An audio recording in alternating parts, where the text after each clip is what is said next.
നമ്മുടെ ഒരു ആറ്റിറ്റ്യൂഡ് മാറും. നമ്മൾ ഒരു ഹോസ്പിറ്റലിൽ ചെന്ന് കഴിഞ്ഞാൽ പെരുമാറേണ്ട രീതിയുണ്ട്. ഈ ഡോക്ടേഴ്സ് എന്ന് പറയുന്ന പ്രൊഫഷനിൽ ഡോക്ടേഴ്സ് മാത്രമല്ല, മെഡിക്കൽ പ്രൊഫഷണൽസ് ആരായാലും ഈ ആളുകൾക്കുള്ളൊരു അപ്രോച്ച് ഉണ്ടല്ലോ.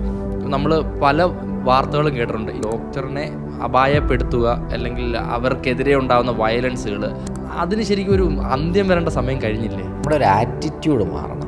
നമ്മൾ പൊതുവെ ഞാൻ കണ്ടതെന്ന് പറഞ്ഞു കഴിഞ്ഞാൽ, പ്രത്യേകിച്ച് കേരളത്തിലോ അല്ലെങ്കിൽ ഇന്ത്യയിലുള്ള ആൾക്കാർ ഇതിൻ്റെ വികാരങ്ങൾ കുറച്ചും കൂടെ വളരെ പെട്ടെന്ന് എക്സ്പ്രസ് ചെയ്യും. പക്ഷെ അതങ്ങനെ അല്ലല്ലോ. അതൊരു ആനിമൽ ഇൻസ്റ്റിങ്ക്റ്റ് അല്ലേ. നമ്മൾ ഒരു ഹോസ്പിറ്റലിൽ ചെന്ന് കഴിഞ്ഞാൽ പെരുമാറേണ്ട രീതിയുണ്ട്. നമ്മൾ ആക്ച്വലി അവരെ ഹെൽപ്പ് ചെയ്യാനാണ്. അത് എങ്ങനെ ഹെൽപ്പ് ചെയ്യാം എന്നുള്ള രീതിയിലായിരിക്കും നമ്മൾ നിൽക്കുന്നത്. പക്ഷെ അവരുടെ ഒരു അടുത്ത ഹെൽപ്പർ എന്നുള്ളതിനെ കാട്ടി ഒരു എതിർ ടീമിൽ അംഗം എന്നുള്ള രീതിയിൽ കണ്ടിട്ടുണ്ട്.